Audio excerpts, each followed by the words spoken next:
नमस्कार दोस्तों।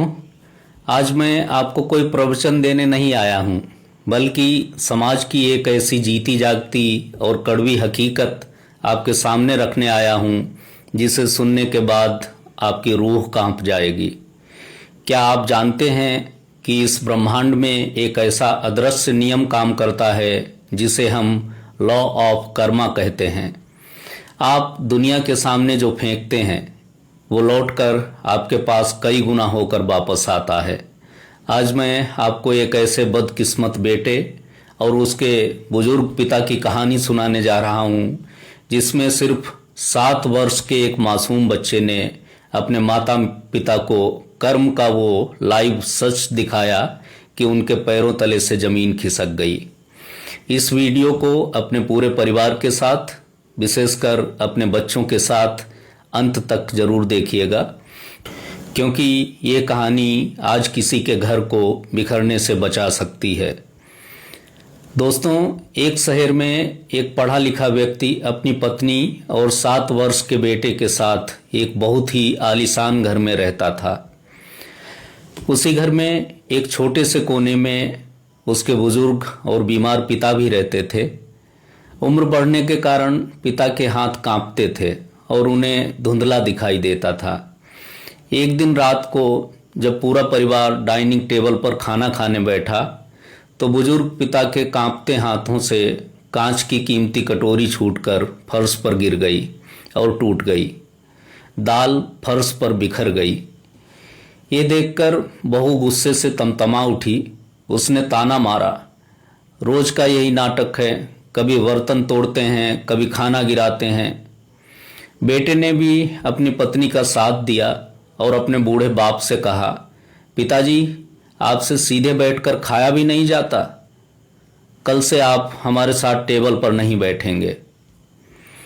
अगले ही दिन वो बेटा बाजार गया और पिता के लिए मजदूरों वाली एक सस्ती प्लास्टिक की थाली और कटोरी खरीद कर ले आया। उसने अपने बूढ़े पिता को कोने में एक पुरानी चटाई पर बिठा दिया और कहा, अब से आप यहीं बैठकर इस प्लास्टिक की थाली में खाएंगे ताकि कोई बर्तन ना टूटे। बुजुर्ग पिता की आंखों से आंसू बह रहे थे, लेकिन वे चुपचाप सिर झुकाकर खाना खाने लगे। कहानी में मोड़ 2 दिन बाद आया। एक शाम वो व्यक्ति दफ्तर से थका हारा घर लौटा तो उसने देखा कि उसका 7 वर्ष का इकलौता बेटा आंगन में बैठकर प्लास्टिक के 2 पुराने डिब्बों को चाकू से काट रहा था और कुछ बनाने की कोशिश कर रहा था।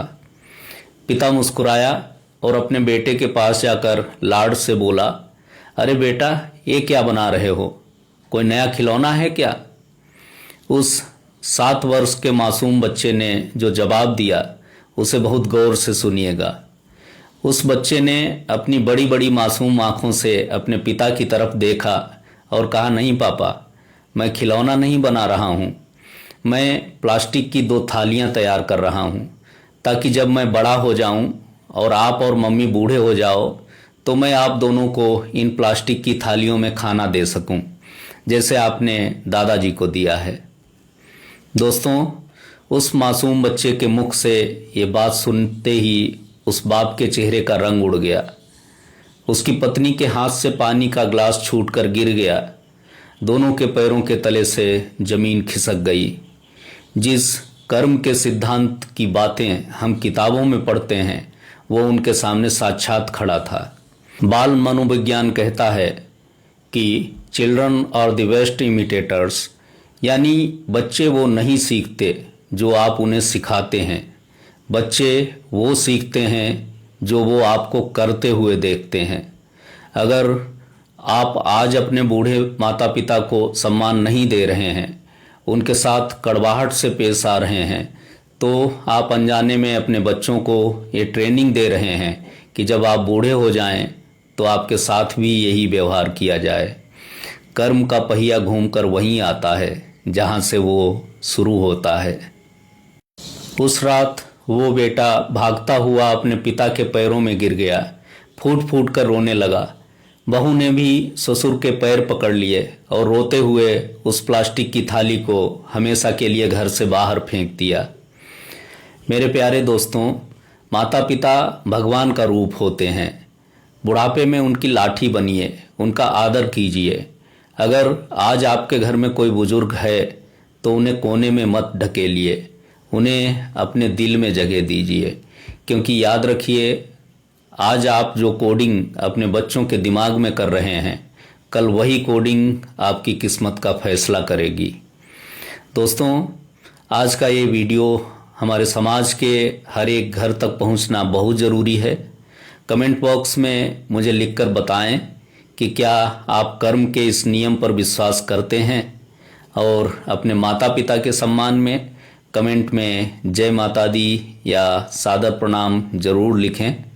पारिवारिक मूल्यों, मानसिक स्वास्थ्य और सनातन जीवन शैली से जुड़े रहने के लिए हमारे इस पेज को अभी फॉलो या सब्सक्राइब करें।